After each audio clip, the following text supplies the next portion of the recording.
Assalamualaikum warahmatullahi taala wabarakatuh. Alhamdulillah, salatu wassalamu ala Rasulillah wa ala alihi wa sahbihi wa mawalah. Qala rabbi shrah li sadri wa yassir li amri wa hlul 'uqdatam min lisani yafqahu qawli. Subhanaka la ilma lana illa ma 'allamtana innaka antal alimul hakim wa la hawla wa la quwwata illa billahil aliyyil azim. Selamat pagi kepada para pendengar.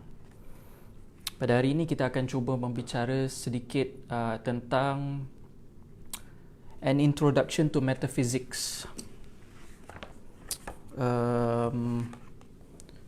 Ditulis oleh Henri Bergson.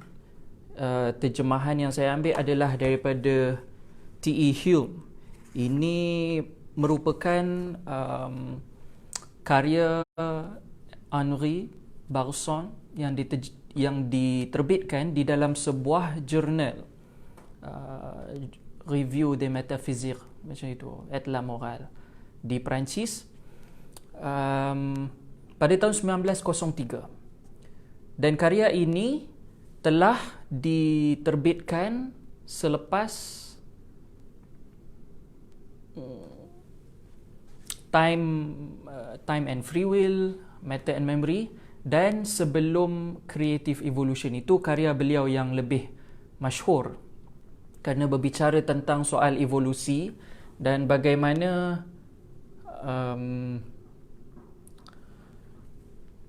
beliau menambah perencah teologikal kepada evolusi oleh Charles Darwin. Tapi itu nanti kita masuk. Kita berkenalan serba-serbi dengan Henri Bergson ini, seorang filsuf Perancis abad ke-19 yang telah memberikan pengaruh kepada ramai orang. Saya mula mengenali Henri Bergson selepas membaca buku Muhammad Iqbal, yang merupakan himpunan syarahan beliau di sekitar India, dibukukan di UK dengan judul The Reconstruction of Religious Thought in Islam, di mana di dalam karya itu Muhammad Iqbal memberikan satu penghormatan dan menunjukkan betapa pemikiran beliau dipengaruhi oleh Bergson. Jadi beliau tidak begitu dikenali di belahan barat kerana ideanya agak rumit.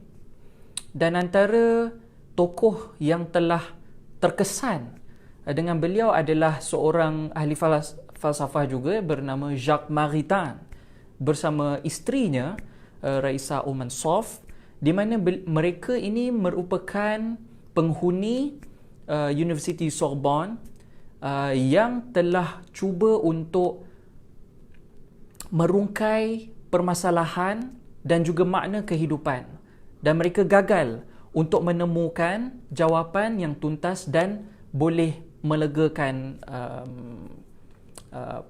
meredakan segala persoalan yang membuat-buat dalam diri mereka. Soalan yang sering kita dengar pada hari ini seputar mengapa begitu banyak kesengsaraan, penderitaan, kemiskinan, adakah semua ini sia-sia ataupun ada tujuan dan makna di sebaliknya.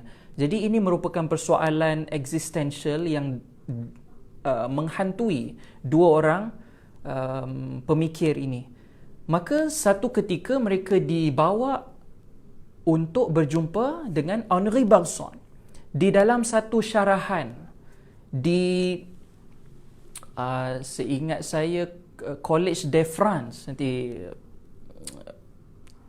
yang merupakan, ya betul, Collège de France, yang tidak jauh daripada Sorbonne, tetapi disebabkan circle ataupun atmosfera yang begitu berbeza antara Sorbonne dan juga Collège de France yang lebih bersendikan spirituality, sementara Sorbonne itu lebih kepada sains positivisme.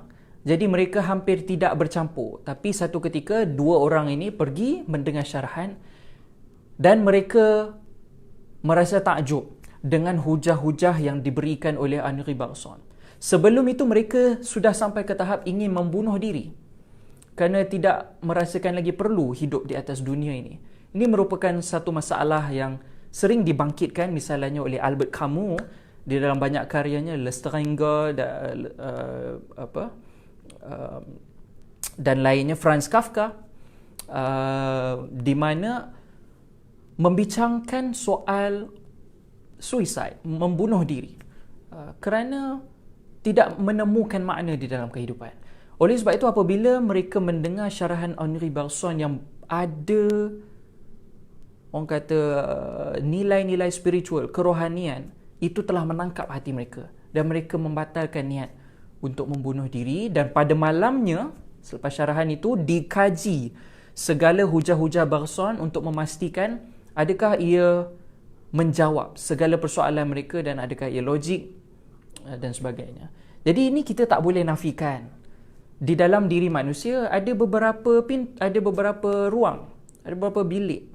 Ada bilik yang khusus untuk pemikiran. Ada biliknya khusus untuk desire atau kehendak. Jadi ada ruang di dalam diri manusia yang memang berhubungan dan bersentuhan dengan kerohanian. Ini kita tak boleh nafikan. Sebab itu apabila kita cabut keluar dimensi kerohanian daripada misalnya kehidupan kita, daripada sistem, daripada falsafah pemikiran, maka akan ada ketempangan dan kelompongan. Seperti mana yang terpapar dalam kisah Jacques Maritain dan isterinya Raisa Umansov. Kemudian pada siri kuliah yang lalu kita telah membahaskan tentang Gilles Deleuze, juga merupakan seorang ahli falsafah Perancis. Orang menamakan beliau sebagai philosopher of difference, kerana beliau telah menggagas satu idea perubahan metafiziknya dan fiziknya, dan beliau telah menulis satu karya tentang Henri Bergson. Nama bukunya adalah Bergsonism. Jadi buku ini telah diterbitkan pada tahun 1950-an di saat pengaruh Bergson semakin surut. Ya, barangkali kerana manusia terlalu sibuk dengan Perang Dunia Kedua dan langkah susulan selepas itu untuk memperbaiki kebajikan ekonomi negara, infrastruktur dan sebagainya akibat kemusnahan. Jadi penekanan kurang diberikan kepada falsafah. Tetapi apabila ditulis oleh Deleuze terhadap idea-idea Bergson ini, populariti beliau semakin meningkat semula. Maka orang mula untuk membaca semula karya-karya Bergson. Creative Evolution. Dan yang akan kita bahaskan pada hari ini adalah satu makalah ringkas beliau yang diterbitkan dalam jurnal An Introduction to Metaphysics. Okey. Itu serba-serbi tentang latar belakang dan jadi saya ambil di sini quote ataupun kalam daripada Craig Lundy yang menyebutkan bahawa ulasan Deleuze terhadap pemikiran Bergson yang lebih matang dapat ditemui dalam makalahnya yang diterbitkan pada pertengahan 1950-an seperti Bergson's Conception of Difference dan syarahan Deleuze terhadap bab 3 Creative Evolution pada sekitar tahun 1959-1960. Kemudian Alain Badiou, dalam banyak-banyak filsuf yang ditelaah oleh Gilles Deleuze, kita tahu beliau telah menulis tentang Michel Foucault dan yang lainnya. Jadi Alain Badiou cakap, Bergson merupakan gurunya yang sebenar, yang paling banyak memberikan kesan dan pengaruh kepada pemikirannya. Gilles Deleuze, wallahi, siapa yang pernah membaca karyanya akan mengalami sedikit kesulitan. Tidak mudah untuk berpindah dari satu halaman ke halaman yang lain, kecuali setelah melakukan ta'amul yang mendalam. Okay. Jadi di dalam bukunya ini, satu monograf yang diterbitkan sebagai buku setelah mendapat permintaan yang tinggi, dan juga terjemahannya ini yang kita akan rujuk pada hari ini merupakan terjemahan yang dipantau oleh Henri Bergson sendiri. Bermaksud beliau masih hidup saat terjemahan ini diterbitkan. Tulisan asal dalam bahasa Perancis. Jadi beliau mengatakan buku ini soal metafizik, tetapi tesis utamanya adalah untuk memberitahu bahawa metafizik adalah sekadar mainan akal sekiranya kita mensisihkan dimensi intuisi daripada wacananya. Bermaksud, jika mujarrad aqlan, jika sekadar rasional semata-mata, kita tidak akan mencapai hakikat sebenar. Walaupun selepas ni kita akan cuba lihat, Bergson tidaklah menafikan peranan akal sebagaimana yang ditafsirkan oleh sebahagian orang yang membaca karyanya. Muhammad Iqbal misalnya memperbetulkan ini. Disebut dalam Reconstruction, sebenarnya tidak ada beza antara kedua-duanya penting, akal dan juga intuisi. Kalau dalam bahasa mudahnya kita sebut peranan hati. Peranan hati dalam menanggapi alam sebagai salah satu sumber epistemologi.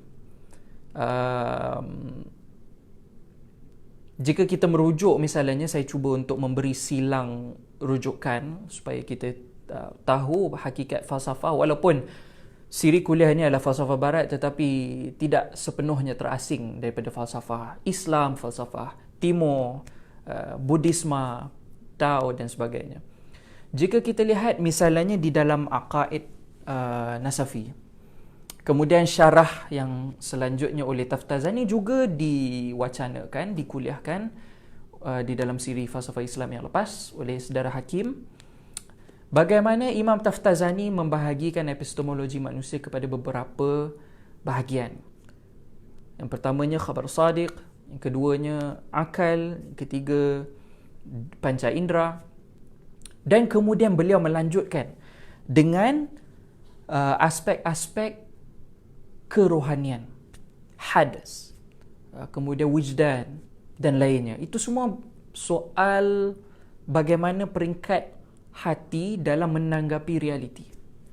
Ini bermaksud intuisi tidaklah asing di dalam tradisi Islam, tetapi disebabkan zaman pencerahan yang begitu deras arusnya telah meminggirkan sama sekali, meskipun tanpa niat pelopornya, seperti Immanuel Kant yang merupakan seorang Presbyterian, Kristian yang pergi ke gereja setiap Ahad, sangat disiplin, dibesarkan dalam keluarga yang beragama, tetapi natijah daripada pencerahan Aufklärung itu menatijahkan satu paradigma yang bebas daripada pengaruh keagamaan dan kerohanian. Unforeseen impact ini adalah sesuatu yang memang lumrah di dalam sejarah. Pada hari ini kita diperkenalkan dengan frasa new normal. Ziauddin Sada menulis tentang post-normal world, satu alam pasca normal, yang memberi penekanan kepada ciri ketidakpastian atau uncertainty di dalam alam ini. Kita boleh melakukan ramalan, kita boleh membuat perkiraan, trajektori dan sebagainya, tetapi berlaku secara mutlak ataupun tidak ada siapa yang boleh menjamin. Hari ini kita boleh jamin pertumbuhan ekonomi pada tahun depan akan meningkat 2.4% dan sebagainya. Itu sekadar bacaan daripada fakta di bawah. Tapi hakikatnya selalunya tidaklah seperti mana yang diandaikan. Okey.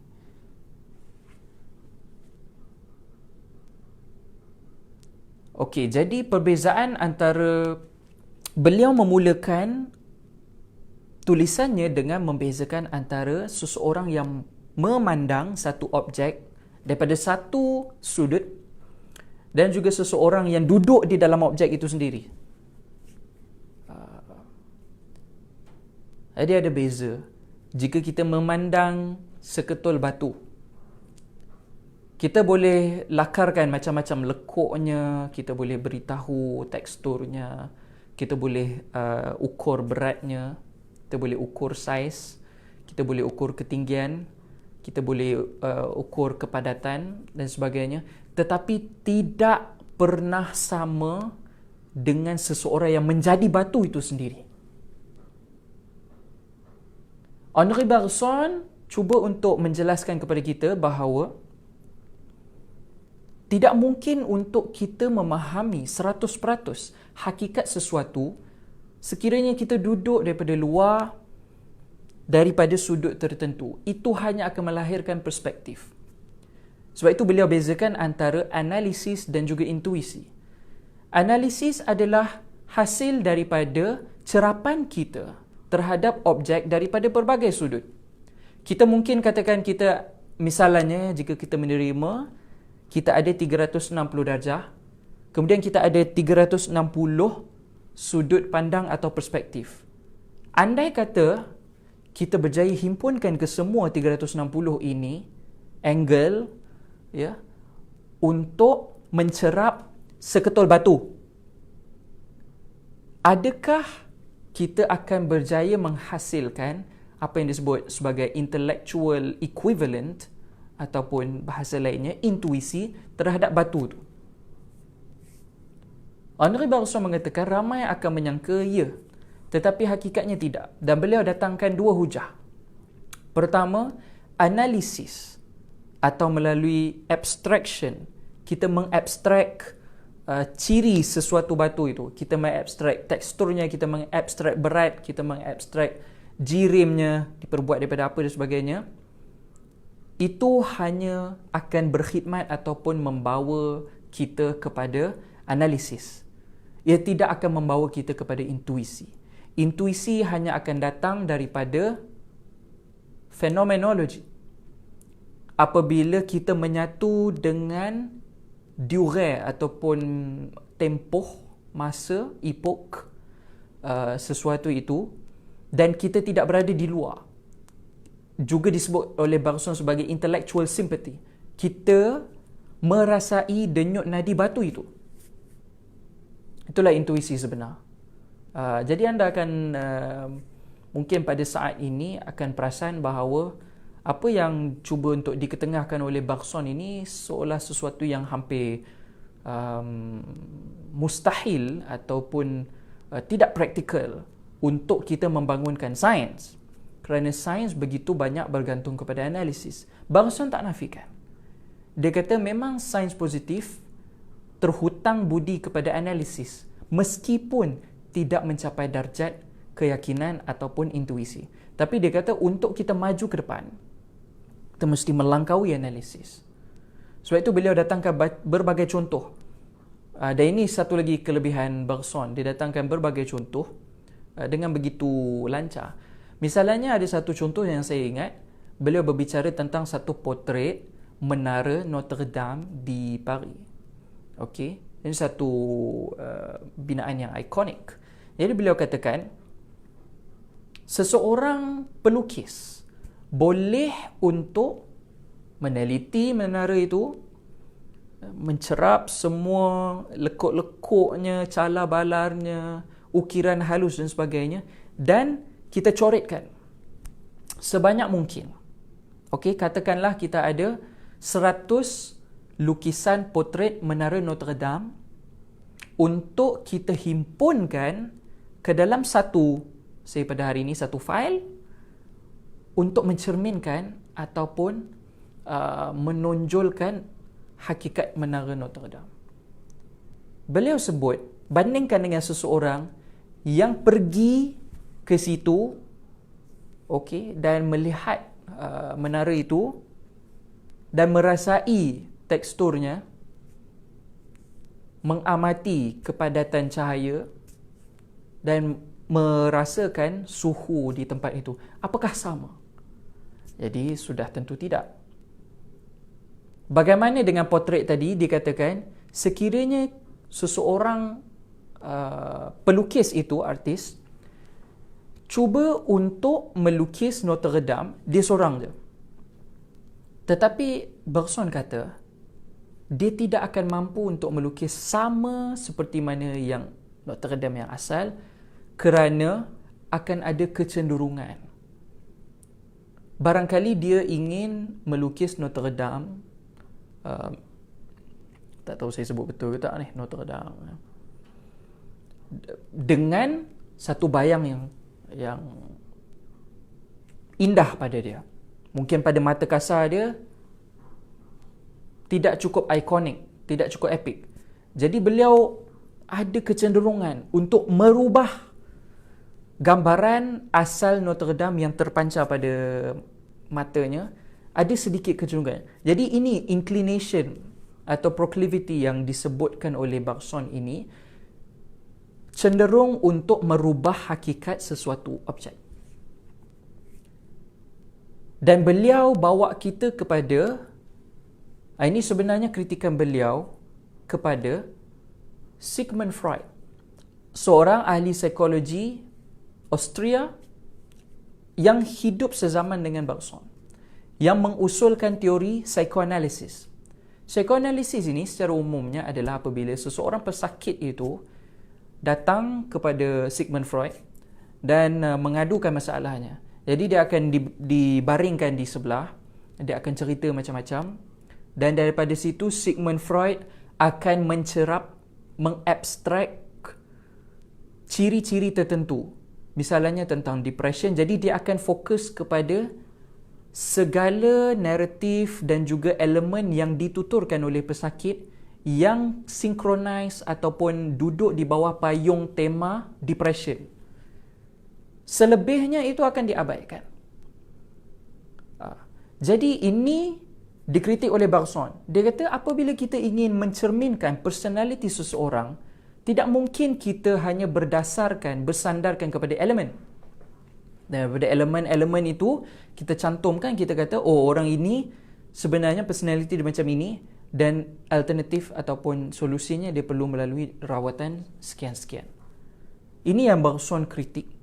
Dan beliau katakan teori psikoanalisis ini, satu, kita cenderung untuk distort, seperti mana seorang pelukis tadi, pelukis menara, kita cenderung untuk merubah atau merosakkan hakikat yang asal dengan kecenderungan ataupun tafsiran kita.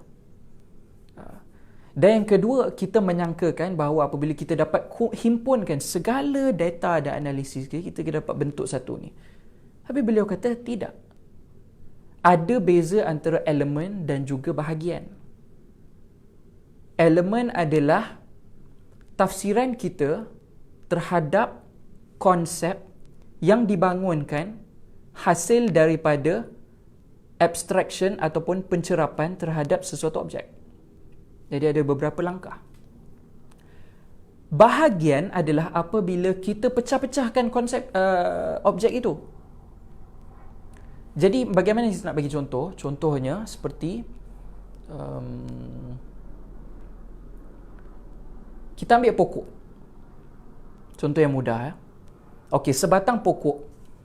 Cerapan kita terhadap sebatang pokok adalah, apa cerapan kita? Apa elemen yang kita cerap? Berwarna hijau. Sabit pada tanah ataupun tumbuh daripada tanah. Kemudian perlukan matahari. Kemudian perlukan air. Kemudian tempat burung hinggap. Kemudian sarang kepada lebah dan sebagainya. Jadi ada beberapa ciri. Ini kita sebut ciri. Kita abstrak, kita cerap daripada pokok. Ciri-ciri ini, kata Bergson, kita boleh cerap kerana ia berkongsi dengan objek yang lain. Hijau. Banyak benda hijau. Kan? Tumbuh di tanah. Banyak. Kita boleh kata rumah pun tumbuh di tanah pasal kita tanam cerucuk tu. Dan baru kita bangunkan batu bata dan sebagainya. Perlukan matahari. Banyak manusia perlukan matahari. Vitamin D. Kalau tidak ada rickets atau reput tulang dan sebagainya. Perlukan air. Semua hidupan perlukan air. Jadi ini merupakan ciri yang kita boleh cerap disebabkan ia dikongsikan oleh objek-objek yang lain. Bukan kerana ia unik kepada pokok. Okey? Dan daripada ciri ini, jika kita himpunkan, misalnya tadi kita dapat 4 kan? Bergson kata, seseorang boleh sampai infinity. Kita boleh cari macam-macam lagi. Lurus, ada cabang dan sebagainya. Okey, tapi kita ambil 4 untuk contoh. Psikoanalisis menyangkakan jika kita himpunkan ciri-ciri ini, yang sebenarnya elemen, kita akan membentuk hakikat pokok itu. Ataupun dalam konteks psikoanalisis, hakikat orang itu. Tapi mari sini kita cuba lihat. Adakah bila kita cantumkan hijau, kita cantumkan tumbuh di tanah, kita cantumkan perlukan air, kita cantumkan perlukan matahari, adakah semestinya yang akan timbul di dalam minda kita adalah sebatang pokok? Tak semestinya. Boleh jadi ia merupakan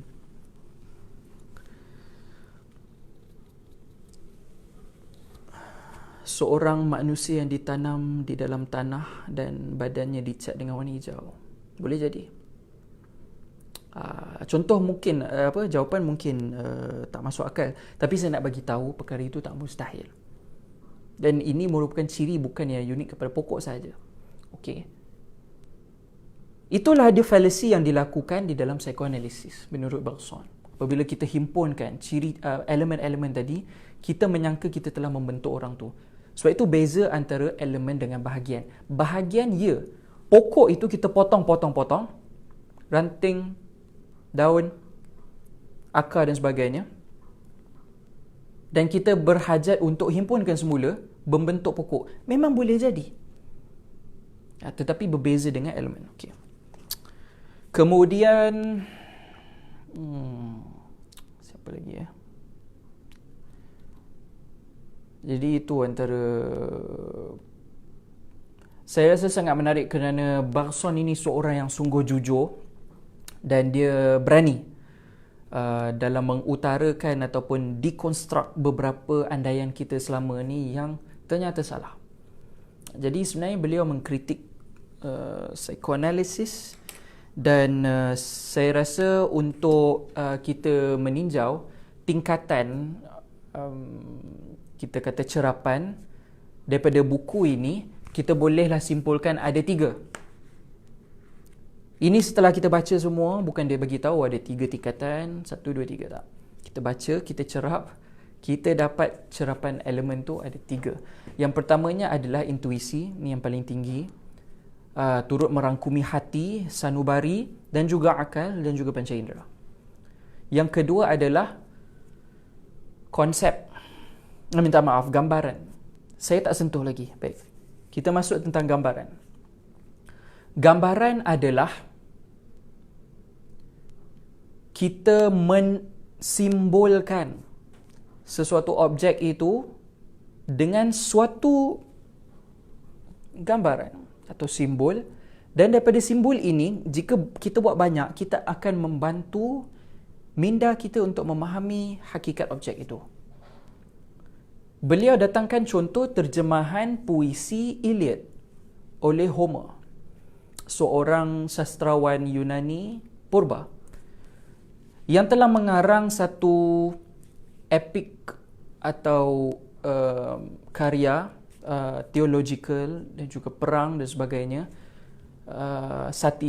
bukan satira, legenda yang diterjemahkan kepada, katakanlah kita ada 500 bahasa. Okey, kita terjemahkan kepada 500 bahasa. Puisi Iliad ini diterjemahkan kepada 500 bahasa. Okey. Daripada 500 bahasa ini, kita banding-bandingkan satu sama lain. Okay, jadi mungkin ada perkataan di dalam bahasa Melayu itu tak begitu Jadi kita dapati dalam bahasa Arab itu lebih Maka kita gantikan yang Melayu itu dengan Arab. Kita banding-bandingkan. Kata Bergson, kita akan dapati satu himpunan puisi yang paling dekat untuk menonjolkan makna batin puisi Iliad dalam bahasa asal Yunani. Tetapi ia tidak akan pernah sama. Terjemahan tidak akan pernah sama. Siapa yang baca Bible, dia tahu terjemahan dalam mungkin bahasa Melayu tidak begitu menangkap hatinya. Bible mungkin contohnya agak sukar kerana terlalu banyak terjemahan asal daripada Ibrani, kemudian Syriani, kemudian Latin dan sebagainya. Tetapi Al-Quran ada beza kita membaca terjemahan dan juga membaca Quran yang asal dalam bahasa Arab. Jadi sudah tentu bagi mereka yang boleh bertutur dan faham Nahu dan juga sastra Arab, mereka akan lebih menghargai bacaan Quran itu. Jadi sedemikian juga dengan puisi. Iliad, epik ini tidak akan disamakan dengan himpunan 500 terjemahan tadi. Tetapi apakah dia 500 terjemahan ini? Ini adalah gambaran. Ini adalah simbol, ialah image kepada objek yang asal. Dia lebih hampir dengan hakikat objek dibandingkan dengan konsep tadi, analisis, yang mana kita cerap ada berlaku langkah-langkah rasional tetapi tidak begitu mencerminkan makna batin. Okay. Jika kita ingin buat peratus, kita boleh kata intuisi 100%, gambaran mungkin kita akan dapat 50%, konsep mungkin 0%. Kata bangsa mustahil untuk kita mencerminkan sepenuhnya gambaran ataupun objek itu. Tapi beliau tidak menafikan pentingnya konsep di dalam pembangunan sains dan sebagainya. Cuma dia kata, seperti mana yang kita telah sebut, kita perlu melangkaui itu. Dan mari kita cuba lihat apakah kalam Iqbal. Saya rasa buku ini banyak terbitannya di KL atau Malaysia, diterbitkan oleh MP Masterpiece.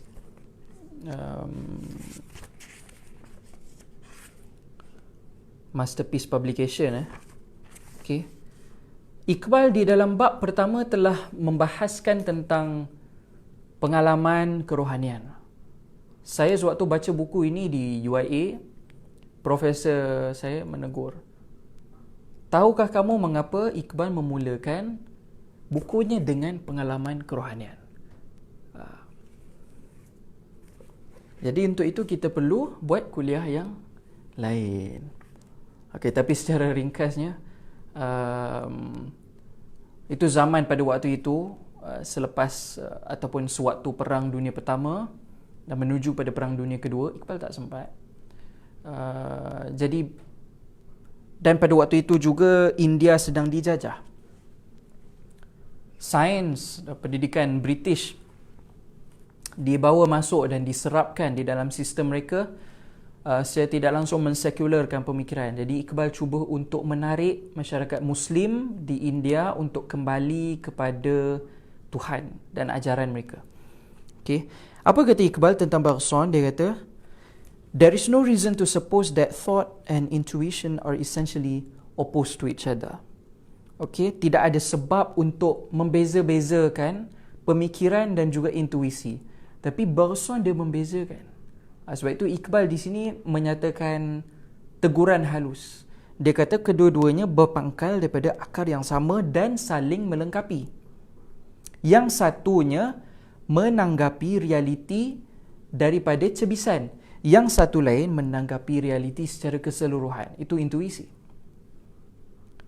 Dan yang satunya menanggapi realiti dalam aspeknya yang sementara yang satu lagi menanggapi realiti dalam keseluruhan secara abadi. Yang satunya, okey, jadi beliau membezakan antara kedua-duanya, tetapi kedua-duanya perlu untuk saling pemugaran antara satu sama lain.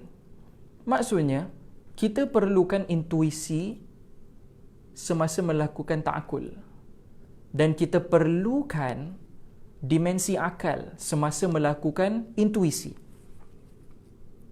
Kedua-duanya berhasrat untuk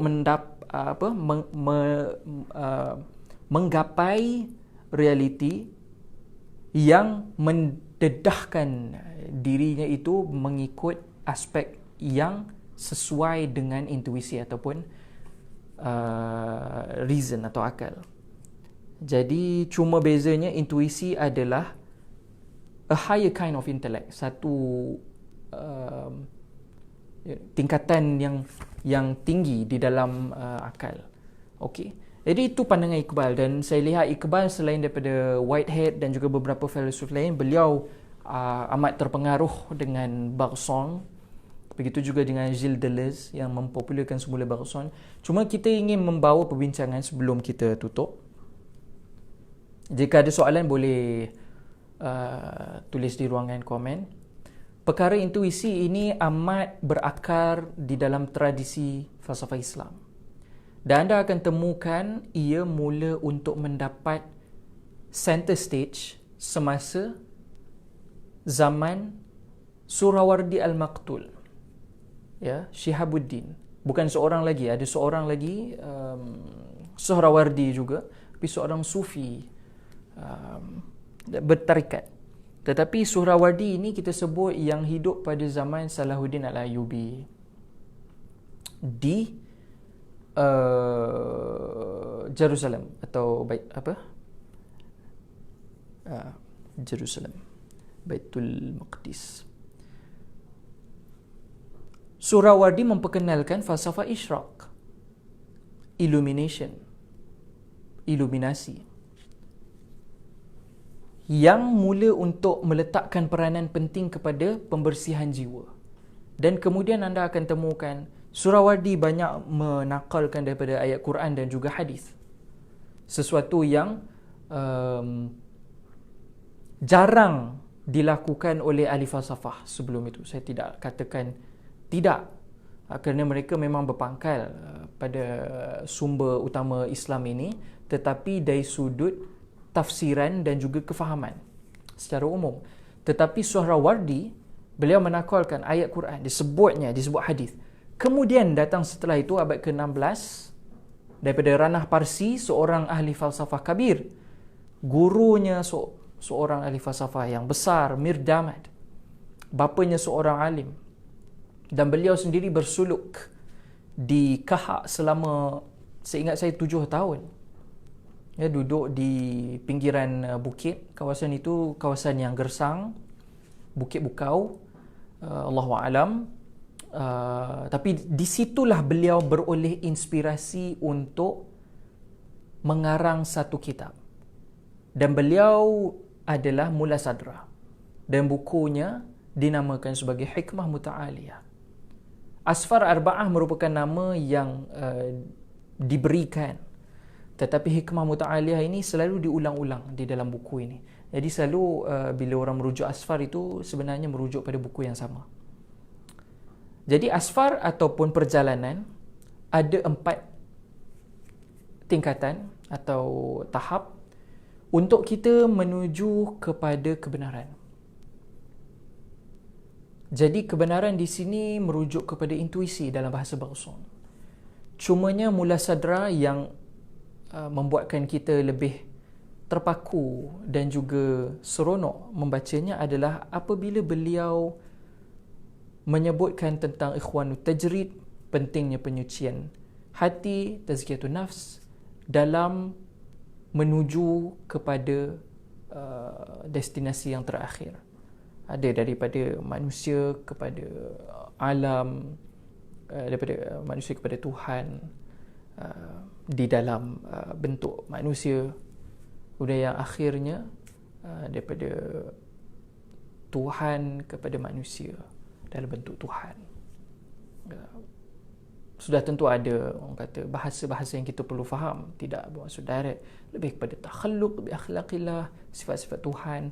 Apabila kita naik Mi'raj seperti mana Rasulullah, kita cuba untuk menjiwai kesufian dan juga ajaran yang telah diterapkan dalam Islam melalui kepimpinan Rasulullah SAW. Kemudian kita kembali kepada manusia, tidak terperangkap di atas dan tidak mau turun. Hatta Rasulullah sendiri turun. Ini seingat saya di dalam Jamaluddin Al-Afghani, tak kala beliau mengkritik segelintir kelompok Jabariyah yang waktu itu menggunakan idea takdir untuk menutup segala ruang melawan penjajah di Mesir, di Rusia, di Turki dan sebagainya. Beliau berkelana, dan di mana-mana saja beliau pergi, beliau nyatakan yang sama kepada pemerintah untuk melawan penjajah. membangkitkan semangat Islam. Jadi sebab itu Rasulullah apabila beliau Mi'raj, bayangkan bertemu dengan Allah Azza wa Jal, pencipta, tetapi memilih untuk turun dan menyampaikan perintah solat. Bermaksud tidak terpukau dan tidak hanyut di dalam fana. Baqa itu perlu, tetapi baqa di dalam masyarakat. Fana itu perlu, tetapi fana di dalam masyarakat. Islah diri sendiri dan juga orang sekeliling. Itu. Jadi itu pandangan Mullah Sadra di dalam Hikmah Muta'aliyah. Ada beberapa buku yang telah merungkai idea-idea beliau, antara oleh Syekh Hussein Nasar. Syekh Hussein Nasar ni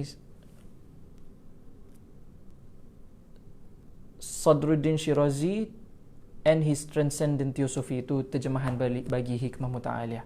Kemudian ada juga oleh Fazlur Rahman, juga tentang Mullah Sadra. Saya ingat saya yang diterjemah oleh DBP itu yang Syekh Hussein Nasar, ya. Dan seperti yang kita lihat tadi, Muhammad Iqbal, dan juga buku yang baik untuk melihat ulasan dan juga kritikan terhadap Henri Bergson yang sedang saya baca adalah The Evolution of Modern Metaphysics, Making Sense of Things. Ini oleh A.W. Moore. Buku ini bagus kerana dia menghuraikan pemikiran ahli-ahli falsafah barat daripada rasionalisme sampai ke hari ini, moden. Jadi dibahagikan zaman dan juga sangat kritikal. Dan saya lebih memahami idea Hegel apabila baca buku ini. Beliau membahaskan tentang Hegel dalam halaman yang agak tebal. Ada tentang analitik. Buku yang sangat baik. Saya sarankan untuk kalian cari dan dapatkan. Cerita tentang analitik, kemudian non-analitik, dia enggan menggunakan istilah kontinental, dan itu ada Bergson sekali dengan Nietzsche, Husserl, Heidegger, Derrida dan Deleuze dan sebagainya. Ada apa-apa soalan? Buku yang sangat ringkas, ya.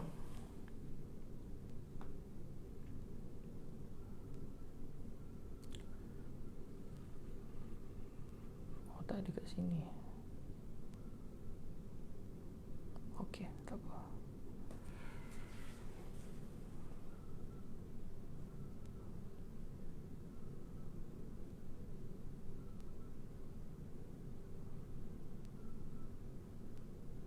Okey ke semua? Okey, jika tak ada apa-apa, saya rasa kita boleh tutup. Juga saya juga diingatkan bahawa seminar Falsafah Malaysia akan dianjurkan oleh PPFPM, akan berlangsung pada Oktober ini. Besar kemungkinan melalui atas talian, Zoom, tapi kita masih mempertimbangkan sama ada kita boleh buat secara fizikal mengikut SOP yang telah ditetapkan.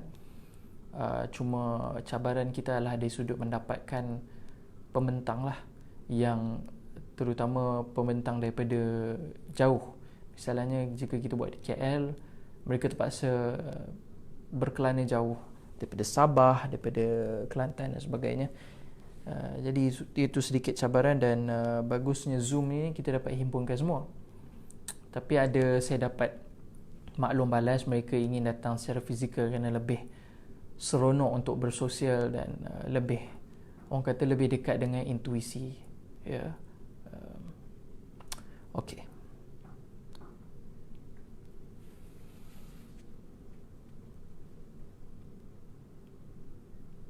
Okey, saya rasa tak ada apa dah. Kita lihat,